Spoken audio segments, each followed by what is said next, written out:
Hi, everyone. We will be starting in 30 seconds. So please get your coffee, get your glass of water, and you'll be in for a treat. So 30 seconds.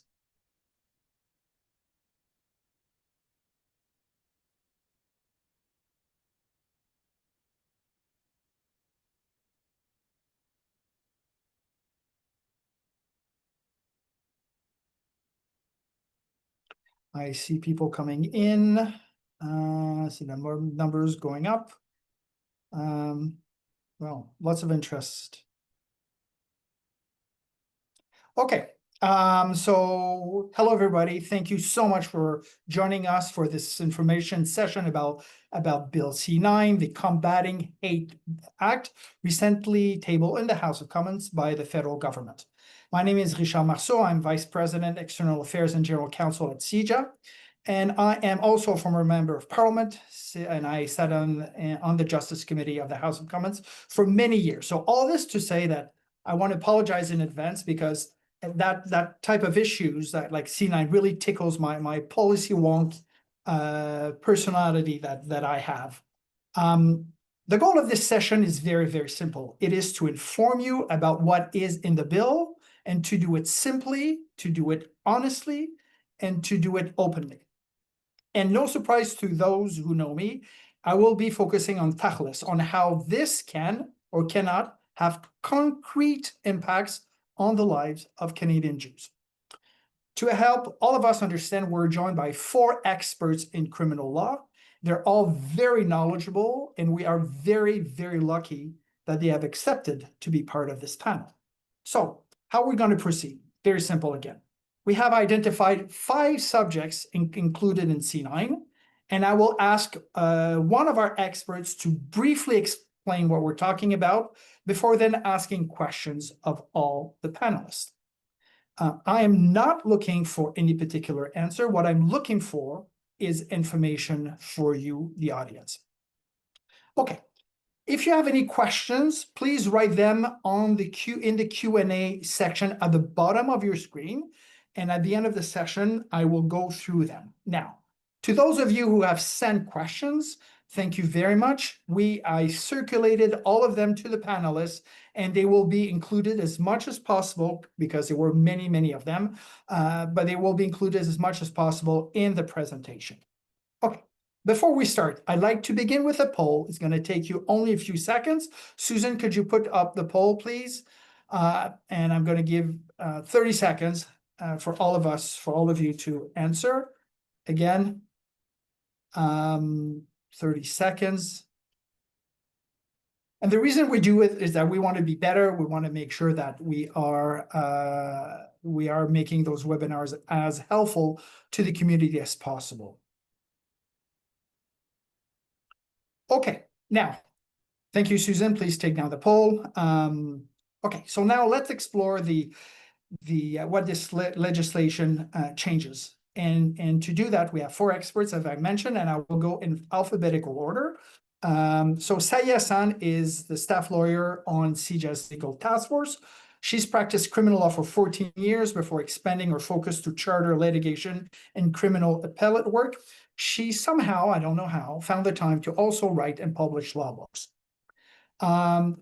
Rochelle Durenfeld is the Alliance Senior Criminal Counsel. She served as an assistant Crown Attorney, Deputy Crown Attorney, Crown Counsel, and finally as a Deputy Director for Toronto Crown Attorneys in the Criminal Law Division of the Ministry of the Attorney General. She has a wealth of knowledge on hate-motivated offenses, and I really would not like to be against her in a court of law. Joseph Neuberger is a senior founding partner of Neuberger and Partners, LLP, and one of the highest profile criminal lawyers in the country. He has litigated high-profile cases over the years and has been retained by the Ontario government on high-profile matters. He, too, somehow found the time to write legal textbooks that have become references in criminal law across the country. And last, but certainly not least, Mark Sandler, who's chair of the Alliance of Canadians Combating Antisemitism.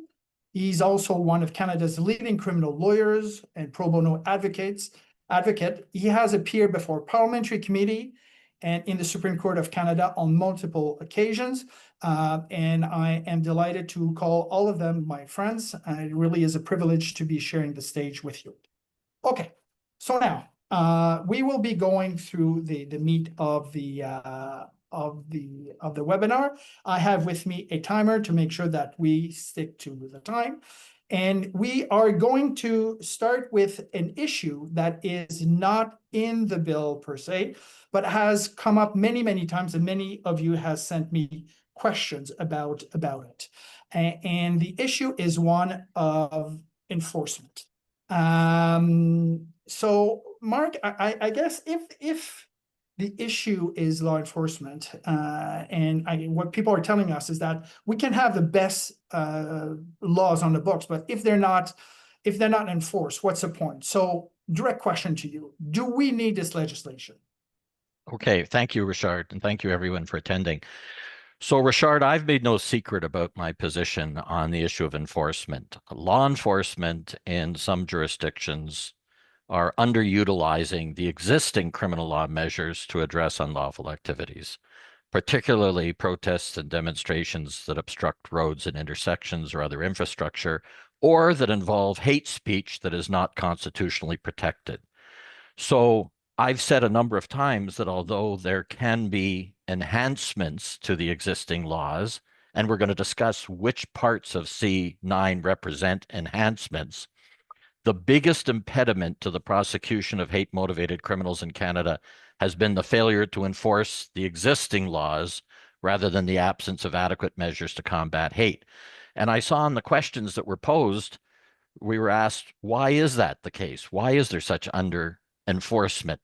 And I've identified 4 reasons. The first is police are unfamiliar with the full tools that are available to them to combat hate.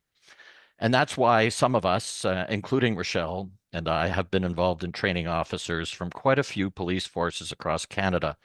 And I have to tell you, and this may be contrary to the community perception, we're starting to see a difference. We're starting to see the very charges that we have recommended being used, even in Toronto as recently as this past week, to address unlawful protest. Second of all, police fail to understand the distinction between protected speech and hate speech. So all Zionists are evil, genocidal, and racist is hate speech and should be designated as such. That's very different than those who criticize Israel, its policies, government, or conduct. Those distinctions are not clear to policing, and they have to be through education. 3, some police fail to understand how dangerous hate speech is in gaining adherence to violent extremism. So just this past week, Richard, we saw a man plead guilty to terrorism offenses in Toronto, and his manifestos that he authored were cited in 5 separate violent or terrorist acts worldwide. And fourth, we see a lack of municipal government or political support for the robust use of criminal law to combat hate. Governments can't dictate decisions in individual cases, but they can create zero-tolerance policies for law enforcement that promote the use that are already available to law enforcement.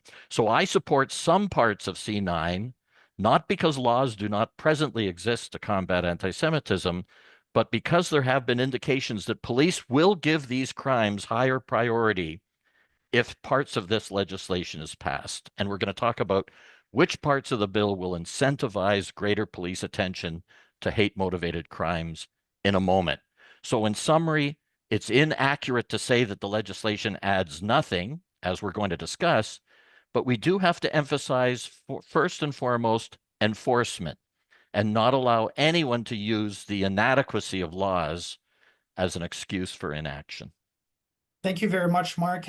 Bringing everybody now on the panel. Joseph, I'm going to you. You've expressed many times also some frustrations with the fact that there was a lack of enforcement. Do you agree with Mark's analysis, and what can you add to it? And what can the community do, if anything, to make sure that laws are enforced? So I absolutely agree with Mark and everything he said. Through one experience I had with Mark where I was invited to do training, it was very clear that there was a lack of knowledge and understanding with police as to how to really utilize these provisions. And I felt in other conversations I've had with police officers, that there is a fundamental lack of knowledge that is something we have to combat by Mark and Rochelle continuing to access police to train them as much as possible. I think that's extremely important. I think if there is a crime, people need to step forward and be able to report these crimes to the police in a succinct manner where they are doing it not necessarily from emotion, but in a very methodical, intelligent way so that the police listen. I can say also from personal experience, I had an incident happen at my office, and I had a very robust response, both from the local division and from the hate crime unit. And the officers were extremely helpful. But in explaining certain things to the officers who attended, not the ones from the hate crime unit, I could see the light going off in their head about certain things. I really see that continued education of police services with the assistance of government wanting to be involved is vital to getting enforcement of the laws that we have on the books now. Thank you, Joseph. Bring in Rochelle here, because Rochelle, you were kind of you were with the Crown for so many years, so part of the kind of the bureaucracy. So both Mark and Joseph have identified the lack of understanding, of knowledge of police. Is it the same thing for Crown? Is there a lack of understanding, or would Crown, put another way, would Crowns also benefit from better training? And two, is there a role for the political echelon here to play at any level? Thank you, Richard. Yes, and I too agree with everything that Mark and Joseph have said. There is absolutely a need for Crown education. At this point, in most jurisdictions, there are not specific hate crime crowns that are actually on the ground prosecuting these cases. So, for example, in Ontario, there's a hate crime working group, and I was a member of that working group. I was the Toronto representative, and there are representatives across Ontario on that group, but they're not necessarily the crowns that are actually prosecuting these cases, or even the ones that are making decisions about whether those cases should proceed. So training for all crowns across the country is absolutely required for the exact same reasons that Mark and Joseph have already articulated with respect to the police. And with respect to your second question, absolutely, policies are required. Policies by ministries of the Attorney General, which make the prosecution of hate crime a priority. And those types of policies, so that these cases do not get advertently or inadvertently withdrawn, peace bonded, whatever, which is unfortunately what we are continuing to see. Okay, and last question, okay, to you, Joseph, before we move to the other section. Yeah, I'm sorry. And just quick question for you, Joseph. So there's criticism about this politicians that being more open about the need to enforce laws, and do elected officials have any role to play on beyond writing policies along the lines that Rochelle mentioned? Absolutely. That's what I was raising my hand to talk about. So one of the elements here is that we become more politically astute, and our engagement with local politicians at the municipal level, provincial, and federally is very important for us. And to do it not in an angry or rage-based way, but in a very intelligent way, and have a continued dialogue as much as possible with those that you have access to. Because change can happen, but it takes a long time, and there are people who are willing to listen. Particularly at the municipal level, the next mayor election is going to be important. So I'm not pushing for anybody in particular, but I think engagement in this, especially in the city of Toronto, is extremely important. Richard, can I make something clear? And that Very is quickly, that, Mark. yeah, we talk about challenges in policing, but one of the things that I've seen that has been very, very good is we have some very effective policing by ISET units, which are RCMP-led anti-terrorism units, and the RCMP and so on, in dealing with thwarting anti-Semitic, Islamist, or neo-Nazi terror plots. There's too many of these terror plots. It's a topic for another discussion about how we are the centerpiece in Canada of terrorist activity. But I do want to acknowledge that policing and the anti-terrorism units have been incredibly effective with limited resources in thwarting very serious terror plots. Thank you, Mark. Now bringing CIJA to the conversation. CIJA, one of the main items or that is added to C-9 or by C-9, it's a new intimidation and obstruction offenses. Can you tell us in 2 minutes what this is about? I'll do my best.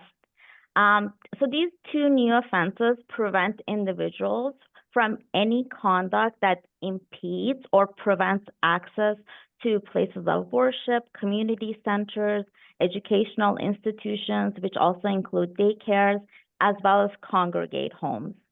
And I think it's important to note that for the intimidation section to be engaged, there has to be deliberate intent to provoke a state of fear. So it can't just be someone standing on the sidelines peacefully protesting. That's not going to engage this section. It has to be deliberate intent, creating fear, making you afraid to go into these places. And for obstruction, there has to be an intent to obstruct, to prevent people from entering these places. And I think the requirement, this intent to intimidate, to obstruct, it ensures that someone who is peacefully protesting doesn't get caught by the section, which I know is a very important concern. The intention of this bill, from what I understand, it is not to charge peaceful protesters, it's to punish criminal behavior. And to give a practical example, let's take a synagogue. Peacefully protesting there, even at a very close proximity, it's not going to engage the section. It has to be someone who would potentially be charged if, for example, they're standing in the path of someone, not allowing someone to go through, standing shoulder to shoulder, preventing people from trying to get through. Or for the intimidation, it could be chanting threats outside of the synagogue. So creating fear for safety and security of the individuals that want to go through these spaces. And I think, Okay. oh, sorry, I had one last go thing, ahead. which was the hope is that these new criminal offenses will send a strong message that to the would-be offenders to know there's potentially serious consequences if you behave in this, if you engage in this behavior. Thank you, Sayi. So opening up to the panel and Rochelle as a former Crown, some of the questions that we receive is, doesn't this already exist in the criminal code? In other words, what would this change compared to the current situation? So they do the offense of intimidation and the offense of obstruction already, exist in the criminal code. This is an enhanced, I would say, intimidation or obstruction that focuses specifically on the properties that CIJA has already referred to, places of worship, places of education, etc., that are focused on these vulnerable institutions. So it does, while we do have, intimidation and obstruction, police could have laid charges against protesters who were behaving, who displayed this conduct before Bill C-9, but this brings it to the forefront and perhaps is more of a symbolic gesture, but it is telling Canadians that Parliament is taking this seriously and will not stand for this type of behavior. Going to Joseph, I'd like your take on this. So, and for the non-lawyers out there, so somebody is doing something bad in front of a synagogue or a Jewish community center. What would that person, like intimidation, for example, or obstruction, what would this person be charged if Bill C-9 is adopted? Would it be that new offense that's created? Would it be simply the more general offense of intimidation that Rochelle mentioned? How concretely would, what would happen concretely? Okay, so that's an excellent question. So what this would do, and I agree with what Rochelle said, I think this is a symbolic gesture that at least specifies these vulnerable institutions. The police would then have various options to lay charges. They could lay charges under the new provision for intimidation and obstruction, such that if the conduct itself raised to that level of intimidation or obstruction, they'd also have options to go to the provisions that exist, like the mischief provisions. If they are conducting themselves in a manner that interferes with the lawful use and enjoyment of a particular location, like a school or like a synagogue, they could lay that charge, and that's a simpler way to proceed if the police wanted to, because the actual, as we call test, or the elements that the police need to have to lay the charges could be different. There's also, if it's a synagogue, there's charges under Section 176 of the Criminal Code that can be brought in obstructing somebody's ability to access a place of worship. So there is a myriad of options available to the police, including this new provision now. Okay, Mark, care to comment on this? Yeah, well, I support these new provisions, even though, as everyone has said, there are existing provisions that could cover the similar or the same conduct. This is intended to message those who would be inclined to interfere with access to vulnerable spaces that are associated with identifiable groups, whether it's the Jewish community, Muslim community, the Hindu community, or what have you. But I do have a cautionary note about it, and that is that many of us have advocated at the municipal and provincial level for bubble legislation. So This I is was going to get to this, Mark. Can you, I'm sorry to cut you off, but we have a minute 45 in that section. Make the difference or tell us the difference between this and bubble legislation. And as yes. a follow-up question, should we, Jewish community advocates, continue pushing for bubble legislation at the municipal and provincial level? You have a minute and 30 seconds. Sure. We absolutely should continue to push for municipal and provincial bubble legislation. This is not bubble legislation. Originally, I think some represented that this was the federal government's effort to introduce bubble legislation. But here's the difference. Bubble legislation is designed to prevent intimidation or obstruction, not criminalize intimidation and obstruction after it's taken place. So it's a preventative measure, and it really has its place in provincial and municipal legislation, not in federal criminal legislation. So why bubble legislation should still be maintained? Because it takes a different approach. It says that we can impose very limited restrictions on freedom of speech by saying that you can exercise your full right to protest, but not within a certain small safety zone, because intrinsically, when you're doing so in that small safety zone in close proximity to a vulnerable space, you are raising concerns about intimidation or obstruction.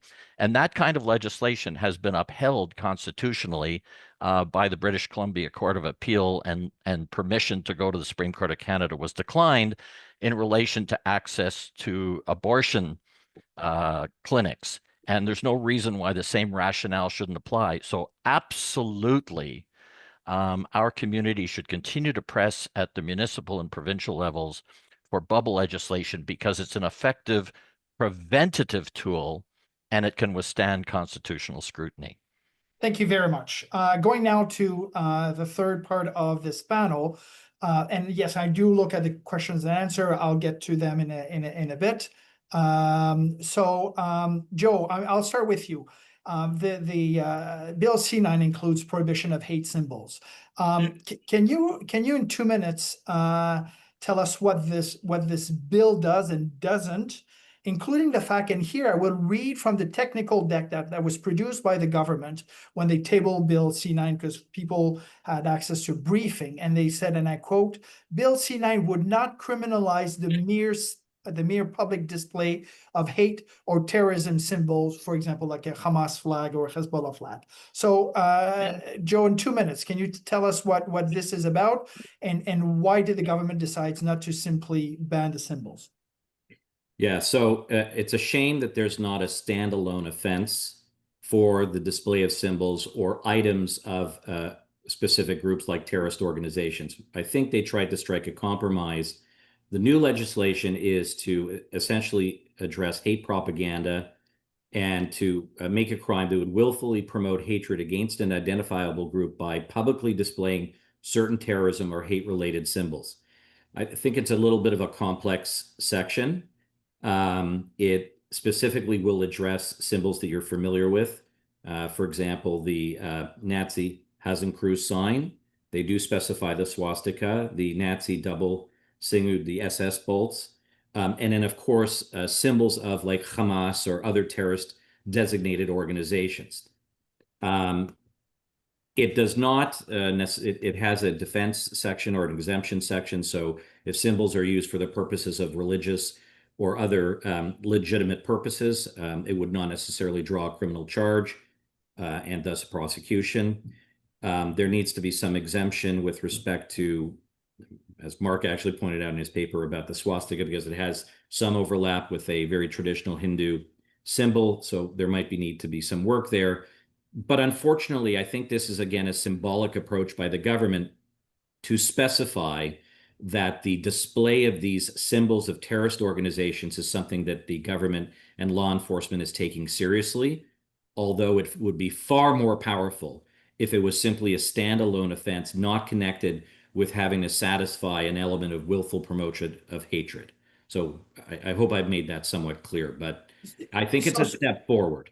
Okay, so what you're saying, and I'd like to, Rochelle, to have your take, is that it's banned in a certain way in Bill C-9, but there is a simpler way that could be done that could be more effective. I don't want to put words in your mouth. Is that what you're saying, Joseph? Yeah, I think a standalone offense would be far more straightforward to prosecute. First of all, to lay charges and prosecute, and would be far more effective. Rochelle, your take on that, please. Yeah, I completely agree. So what this new law is, in my opinion, nothing new. So there have already been precedents of where individuals have been charged for willful promotion of hatred or public incitement of hatred by use of terrorist symbols. So this just simply puts it codifies that. So this has already been done and prosecuted successfully.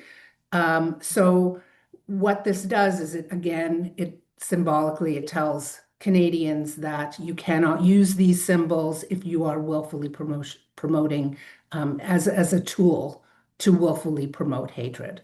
And I certainly agree that a standalone would be far easier and far more effective, far easier for the police, far easier for the prosecution. There's no reason to use these symbols at all. Okay, so thanks for this, Mark. I'm going to you because what some people have said that if there was a straight ban, it would be unconstitutional because it would be an infringement on freedom of speech. So I'd like to hear you on that. But before we go there, concretely, what does it mean? So let's say there's a demonstration on Parliament Hill this afternoon, let's say, and there's a symbol, there's a flag of Hamas. Is this legal or is this not legal? And would that change with C-9? So the answer is that you won't know the answer to that question based upon this legislation, because what'll happen is somebody will be displaying a symbol that is unequivocally associated with a terror group prohibited under the criminal code. And the defense will be, I'm not willfully promoting hatred against Jews. This is all about Zionism. And the point is that we shouldn't have to be having that debate in the context of the use of unequivocal symbols tied to terror groups, designated terror groups. The focus should be on supporting terrorism, not on whether or not this is willful promotion against a specific identifiable group, whether it's Jews or Muslims or Israelis or what have you. And that's why I have advocated, as has been done in other countries around the world, a freestanding provision that says that if you are willfully displaying a symbol that is unequivocally tied to a terror entity prohibited under the criminal code, that should be an offense. And we build in certain exemptions. So if you're doing it to educate the public, if you're doing, if you're doing it for other purposes that are undoubtedly legitimate, it's exempted from that, but that should withstand constitutional scrutiny because freedom of expression is addressed in our jurisprudence when it interacts with support for violent terror activities. And that's why, if this legislation were carefully crafted as a freestanding offense, we would avoid so many of the issues around the use of symbols and appropriately direct our attention where it should be directed. Thank you. So if I understand correctly, to be banned, you have to be, it has to be symbols of a designated terrorist group, which is in and of itself is a lengthy process within the federal government, and Nazi symbols. What do you say? And I'll go to you, CIJA, of other symbols, for example, of the KKK, the Ku Klux Klan, that is, or the Confederate flag was very offensive to, with good reasons, to the Black community. Should it be included, and in which case would it make it harder to defend on constitutional grounds, or should the list be as tight as possible, again, to make sure that the legislation survives a constitutional challenge? And you have 30 seconds. Okay. Yes, I think that the more limited the section is, the better chances it has of surviving a charter challenge. And in my experience, always the broader and the more examples there are in a section, the harder it's going to be able to win a charter challenge. So I would say very direct, mirroring the criminal law sections where they point out the designated terrorist organizations. That's what I would, that's how I would personally craft that section. Thank you very much. Now, yes. Richard, sorry, we can't leave that section without saying that, and Joseph alluded to this point, that the legislation as currently crafted does not afford sufficient protection to the Hindu, Jain, and Buddhist communities which use swastikas as their symbology for thousands of years. And the legislation is inaccurate in the way that it describes the symbols, and it's got to build in an explicit exemption to deal with that. And I suspect that when you're called to the parliamentary committee, you'll be saying something along those lines. Thank you for this important point. Indeed. Rochelle, going to you about the standalone hate offense. What is this about? And in its presentation, the government said that it's simply codifying jurisprudence that's said by the Supreme Court. So if that's the case, why? What does it change, and what does it do? So I think the best way to explain it is to say what we have now, what is being proposed, and what's the difference. So what do we have now? What do we have now is a sentencing provision under section 718.2 of the Criminal Code. So a person is convicted of a criminal offense in the Criminal Code, say, for example, assault, and that if the Crown wishes to have an enhanced sentence, a harsher sentence based upon the fact that that assault was motivated by bias, prejudice, or hate against an identifiable group, it says so at sentencing, and then the court can enhance the sentence based upon those submissions if the Crown is able to prove it. What this is an actual offense, a hate crime offense. And it will encompass any offense in the Criminal Code, or in fact, any act of Parliament. And if that offense is motivated by hate, note I said hate, not bias, prejudice, or hate. So it's the very high hate standard, and we'll get to that. If it is motivated by hate, then the court can give an enhanced sentence, and that, if a person is convicted of that new proposed offense, it's going to appear on their record as a hate crime, as the hate-motivated offense. So that's what I really like about it, is that we're going to know front and center if a person has a record for a hate-motivated offense, because it'll appear as such, right now, all you'll see is an assault. And if you want to get behind it as a prosecutor, you're going to have to, take some steps in order to learn what it was actually all about. So that's one thing that I like about it. And it's actually a hate-motivated crime. And that's what I think is the special sauce in this offense. So Rochelle, a follow-up question, because you said that it's a very high threshold. Could you tell us more about it? Because on the one hand, there's some people who are afraid that those provisions could be used against somebody who would, I don't know, raise an issue of what they perceive to be, and I'm looking at the questions of radical Islamists and extremism, and they're afraid that if they raise this, they could be caught. And others are saying it's already an infringement of my charter rights. So can you explain what the current situation is and what C-9 would change regarding those two, I guess, those two examples? Right. So C-9 now purports to define hate. Up until now, hate has been defined in the jurisprudence in two major cases: Keegstra from 1990 from the Supreme Court of Canada, and Whatcott, which was not a criminal case, from 2013, which was a human rights case. And in those cases, it was defined as extreme manifestations of detestation or vilification that go beyond mere dislike or disdain or offense or causing humiliation. So it's an extremely high standard of hate, and that's what's going to be required for this particular offense.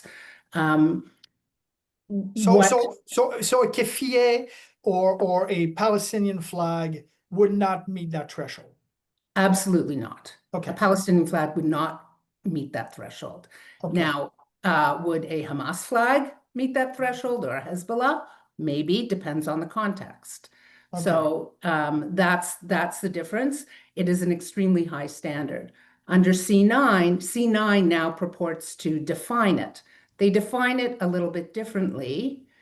But I take heart from the fact that in the notes that were provided from the Department of Justice, the intention is to actually codify what is in the jurisprudence, which is that vilification and detestation. It's defined a little bit differently. Would it be better if they defined it more precisely? Yes. Okay, so picking up on this, Joseph, and I'm going to you. So some people have pointed out the difference between, I guess, the Keegstra jurisprudence that this bill seeks to codify. Some people have pointed out that there's a difference in the language between C-9 and Keegstra. Do you think that there is indeed a difference? And two, is it material difference? And three, should the advocacy, or when we present in front of Parliament, ask for the C-9 to be more closely following Keegstra? Yeah, so that's what Rochelle was alluding to.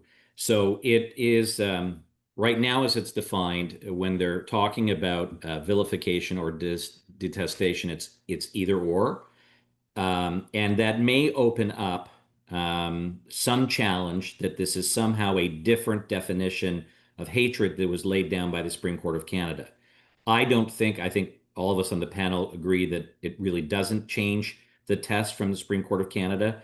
But as Rochelle had suggested, it would be far better if in the final version of the legislation that the government tracks precisely the language from the Keegstra decision as specified by the Supreme Court of Canada, which is hatred that connotes an emotion of an intense and extreme nature that is clearly associated with vilification and detestation that's stronger disdain and dislike. So it's very specific. The government has said that they are using the language from the Supreme Court. So if they can make this change, I think it would insulate it from any type of challenge later on that somehow they created a different test or a different standard.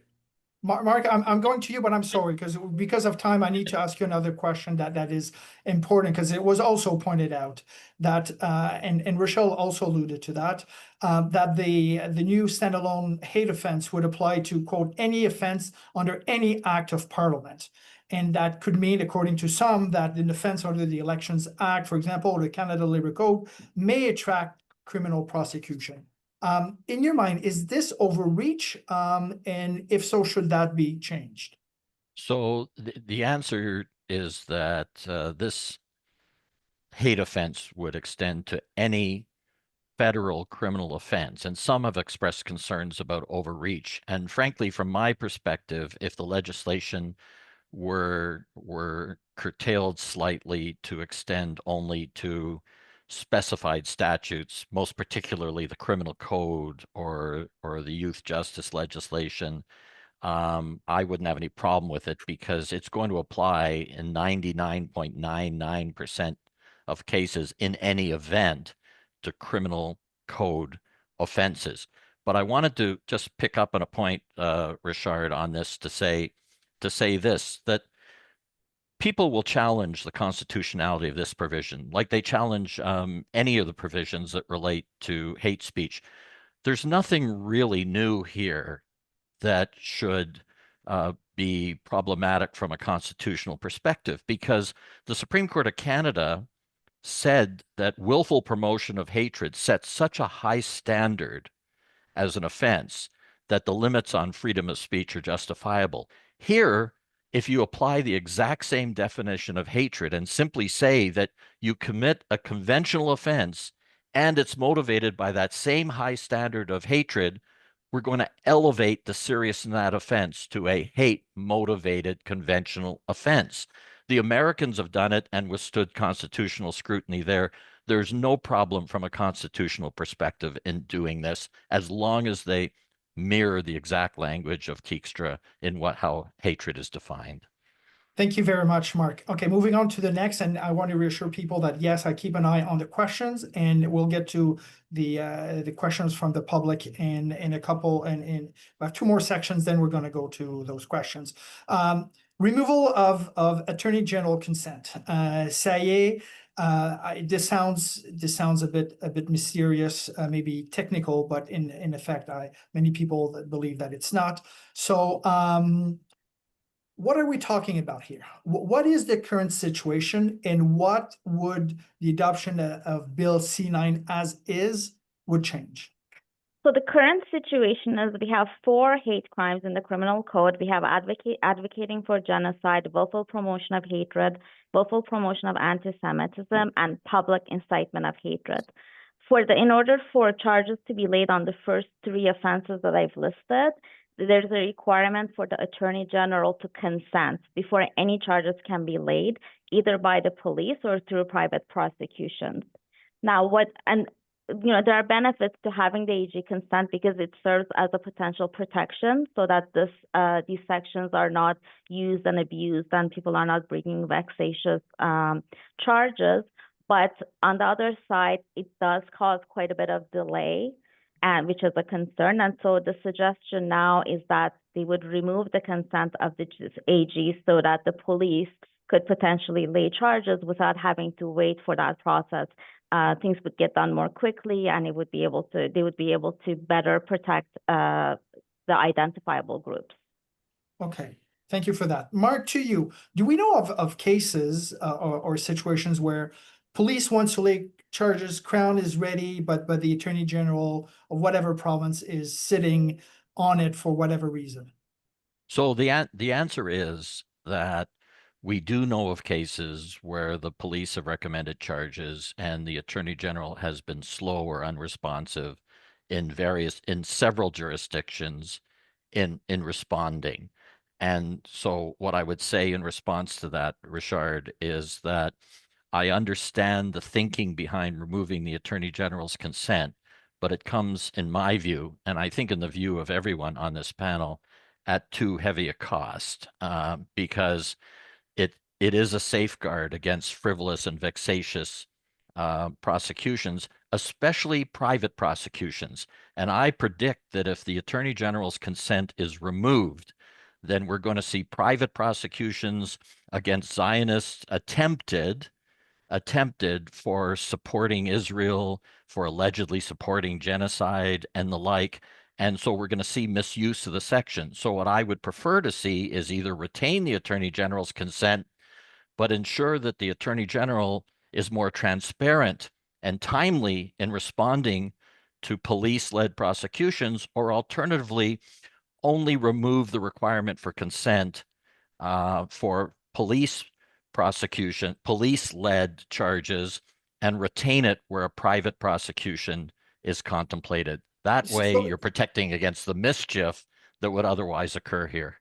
So, Mark, we need to drill down a little bit of what is a private prosecution in 40 seconds. What is a private prosecution?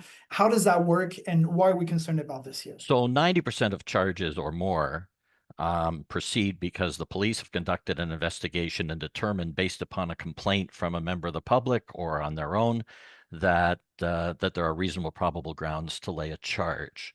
Under those three provisions of the hate propaganda provisions, an additional step is required, that the personal consent of the Attorney General is required before the prosecution can go ahead.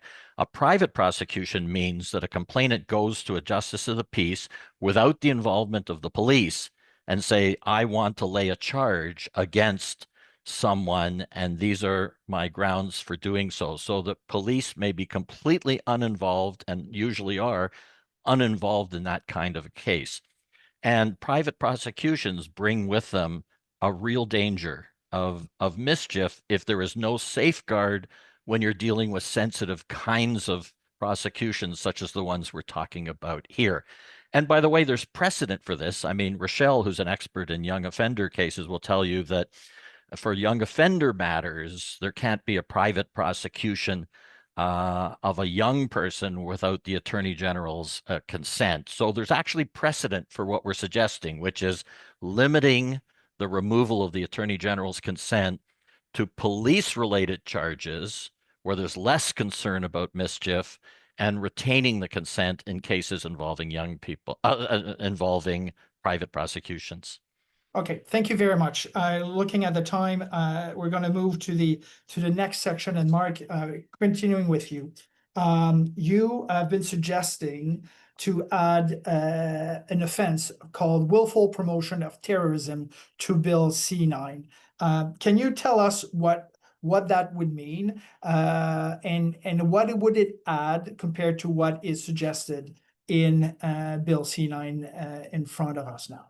So for me, the most important thing about C-9 is what it's missing as opposed to what it adds. So I support, as you've heard, I've supported certain provisions, as I think we all do, of the legislation, even if they are symbolic at times, and even if they have, a moderate influence in the conduct of cases. But the real issue here is that we're not getting to the heart of what the problem is. And that is that, you remember, the federal government was rumored that it might criminalize the glorification of terrorism, addressing a gap in anti-terrorism legislation. And the British have the glorification of terrorism. I don't support that. I think the British model is a different model than ours. It's a different constitutional framework. And plus, I see all kinds of freedom of speech issues associated with the glorification of terrorism activity, whatever that means. And we've seen potentially the overuse of criminal law in England that has concerned a number of people who are justifiably addressing freedom of speech considerations. I'm advocating something very different. The criminal code contains many terrorism offenses. They're incredibly complicated. They're difficult to read or understand. The extent to which they apply to people who are materially supporting terror activities is unclear. So I'm proposing the creation of a new offense, willful promotion of the terror activities or the activities of a terror group already prohibited under the criminal code. Willful promotion of terror activities would withstand constitutional scrutiny because the court has also wrestled with these terms in the context of the already existing willful promotion of hatred. But here, instead of focusing on which identifiable group is the subject of these hate activities, we're focusing on terror. We're focusing on whether people are willfully promoting, other than in private conversation, terror activities or the activities of a group already designated as a terror group. And there's very limited constitutional protection that is given to freedom of expression that relates to violent terror activities. Indeed, expression of acts of violence or attempted violence are excluded from freedom of speech protections. So I'm advocating, let's draw upon what we already know is constitutionally unproblematic, and let's get to the heart of the problem that we're seeing, which is the willful promotion of terror activities. And then we don't get into the dissection of which identifiable group is it directed against. Promoting terror is never acceptable. Okay, thank you very much. Looking at the time, I will go to the questions because there are so many. And I'm wondering, so if you see my eyes going everywhere because I get so many questions. I'll start with one of the questions that was asked, and I will go to Rochelle here. Some people are worried that C-9 weakens charter protections of free speech. What do you say to that? And please make your answers brief, please. Yeah, I don't see anything in this new legislation that weakens free speech. Most of it, as we've already said, is more symbolic in nature and doesn't really add to, except with the exceptions that we've talked about, to the existing jurisprudence, all of which has withstood charter scrutiny. So I am not concerned about this legislation or proposed legislation having any effect on freedom of expression. Thank you, Rochelle. Joseph, to you. And I read here questions. When protests are calling violent chants, including jihad or from the river to the sea, how is that not considered a hate crime? Well, it should be. It's a problem because I think it's, I'm curious what everybody else will say, but I think it's a misunderstanding of by the police and the authorities as to what is actually being expressed. And I think this ties in also with what Mark is saying about a willful promotion of terrorist activities, because a lot of that has been tied in with individuals who are walking around with signs that also have the inverted triangle of Hamas and other terrorist organizations. And it is willful promotion of hatred. And in my respectful view, this is something that could easily be encompassed in the new charge that Mark is suggesting. So it's got even, I mean, there are other instances where it was also promoting death of Zionists and others. And this is absolutely hate crimes. There is a gap in understanding by police that we have to continue to educate, but I think it's also a misunderstanding of how to apply the law. So say to you, so how, if the problem is misunderstanding by police and Crown authorities, how do we change that? How do we make sure that those things that Joseph called hateful are prosecuted properly? Well, I think part of it is what Rochelle and Mark have been doing, educating the police, educating the prosecutors about anti-Semitism. I mean, I can tell you when I first joined CIJA and I was speaking to people in the community and what they were facing, and I was very, very surprised at the lack of enforcement. So I think that is a big issue coming from a criminal defense background. And I think Rochelle and Mark, the work that they're doing, the work that CIJA is doing, the advocacy work that is being done, I think is really, really important, both at the government level and lower levels, to ensure that the laws are enforced properly. Quickly, Joseph, before I go to Mark with a different I'm question. sorry, Mark needs to speak too, but it's just a lot of this has been cloaked in the use of the term Zionist, which has been used to try and suggest it's a political statement, therefore enjoying free speech, as opposed to a call of violence against an identifiable group, which is an absolute fallacy. So I think that's something that police and others have to understand. So flowing from this, and Mark, I'm looking to you now. There's a significant amount of concern there that Bill C-9 could be used against the Jewish community, against people who support the state of Israel. There's been a few mentions of what I've been calling APR bullying.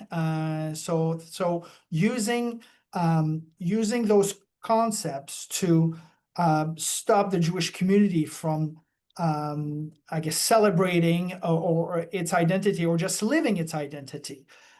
What's your answer to that So- concern that we get in many of those questions? Right.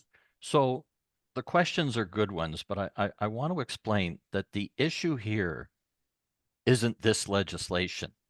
Because strictly speaking, we already have a willful promotion of hatred against an identifiable group.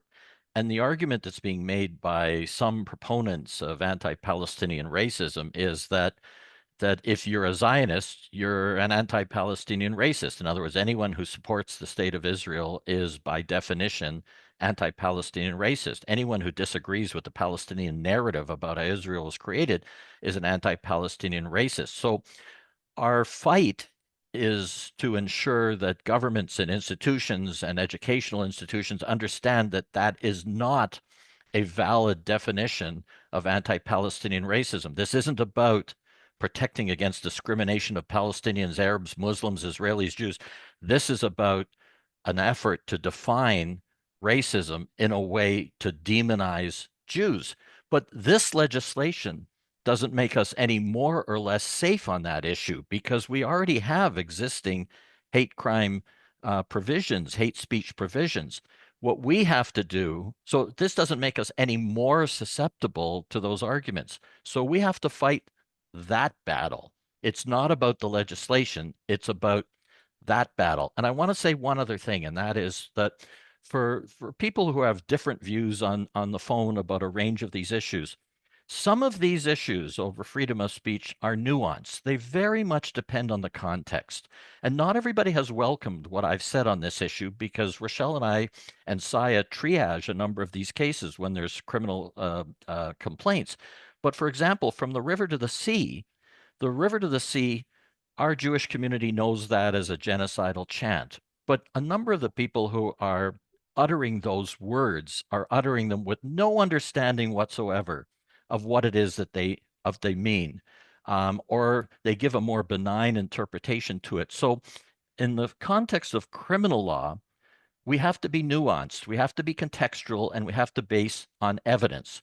So it's one thing for somebody to say from the river to the sea, chanting in a big crowd.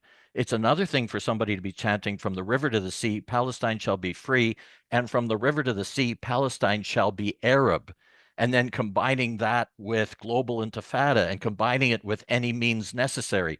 So we look at the totality of the evidence in determining whether or not we overcome concerns about limiting freedom of expression and whether it meets the high threshold of willful promotion of hatred. So some of these questions are not easy ones, but this legislation doesn't make us more susceptible to the misuse of the criminal law. But that susceptibility has to be fought at the levels that I've just described. Rochelle, going back to you, thank you, Mark. Rochelle, going back to you, because there's so many questions about enforcement.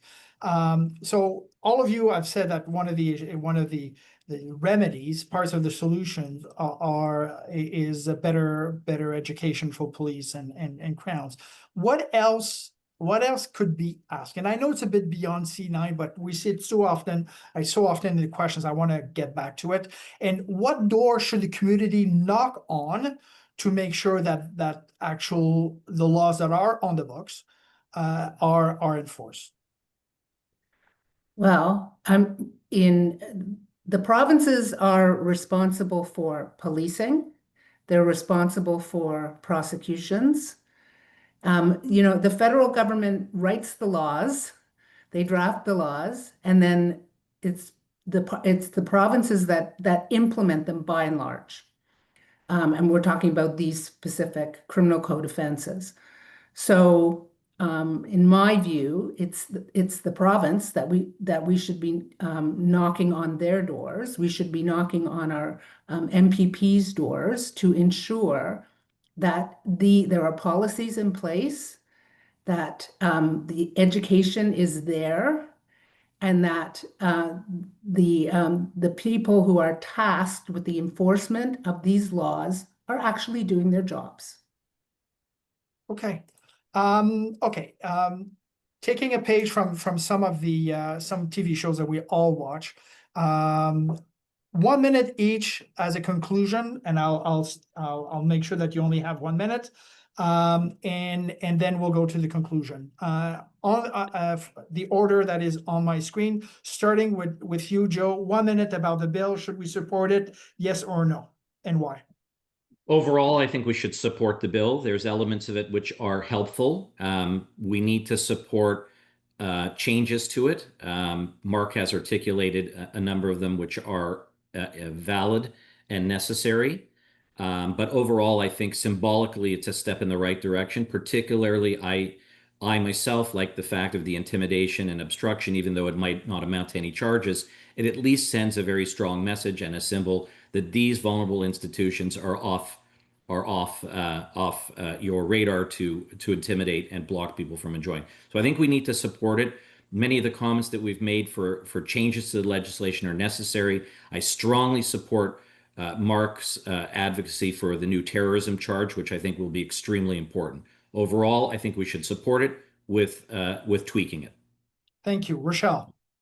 Yes, I agree. At the risk of repeating, I agree that we should be supporting this law. We should not be, as we say, throwing out the baby with the bathwater. There is value to the symbolic nature of many of these provisions. I will say I am concerned about the removal of the Attorney General consent. Having been involved, as a council in that process, it is a very important safeguard. And there are issues, and that's at the provincial level to make sure that attorneys general that these matters do not sit on at their desks, and that they are processed much more efficiently. But that's not for the federal government to do. That's for the province. Thank you. CIJA, a minute.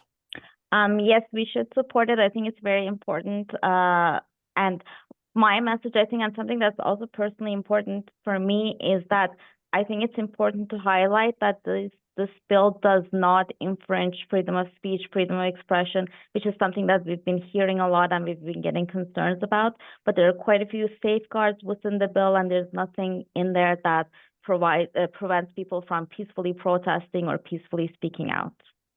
Thank you. Mark, 1 minute. So 3 points. The first is that when the hate propaganda sections were originally subject of constitutional challenge, those of us who argued the cases met the same arguments that we're going to face now. In my view, that we can carefully tailor these provisions to be constitutionally appropriate in the circumstances, and I don't see that as a problem. Second of all, after this webinar is over, we're going to be circulating materials that will include what I think is a consensus on the part of all of those you've heard from today on what we should support and what we should seek amendment on in the legislation. So I hope you'll take those materials, review those materials, and I hope you'll support that with your local MPs and as the legislation is going through committee. And the final point that I would make is that we cannot attack anti-Semitism and other forms of hatred simply by focusing on the criminal law. We have to focusing on these provisions. We have to focus on the wide range of issues that are taking place now. Extremism in our midst, terror activity that is originating in Canada, money laundering that is supporting terror activities. Ministry of Finance just reported on this in relation to Hezbollah and Hamas. We have to be taking a holistic approach, and it's to the benefit of all communities, not simply the Jewish community, but all communities who oppose terrorism, extremism, and of course, in our context, anti-Semitism and other forms of racism. Thank you, Richard. Thank you, Mark. Thank you, Mark. I appreciate it. very quickly, thank you to the panelists. Very informative, very accessible. I'm sure people learned a lot. Thank you to the audience for being here. We'll have a question to ask you in a poll in a second, but before we go there, as Mark mentioned, please take a look at your inbox. There will be a follow-up email with some materials for your consideration. If you have follow-up questions or things that you want your advocacy agencies to think about as they present to Parliament, please send us an email. It will be shared by us to everybody. Info at CIJA.ca. I will share with our friends at Alliance and other groups, at Joseph as well, Joseph's group. But please, make sure to fill this polling question. Susan, put it up for 30 seconds, please. Again, it's important for us to make those sessions as good for you as we can make them to be.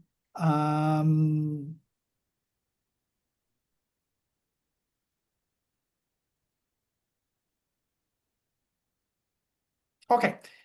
Thank you very much again. Keep your eyes on your inboxes. Panelists, you were amazing, as I knew you would be.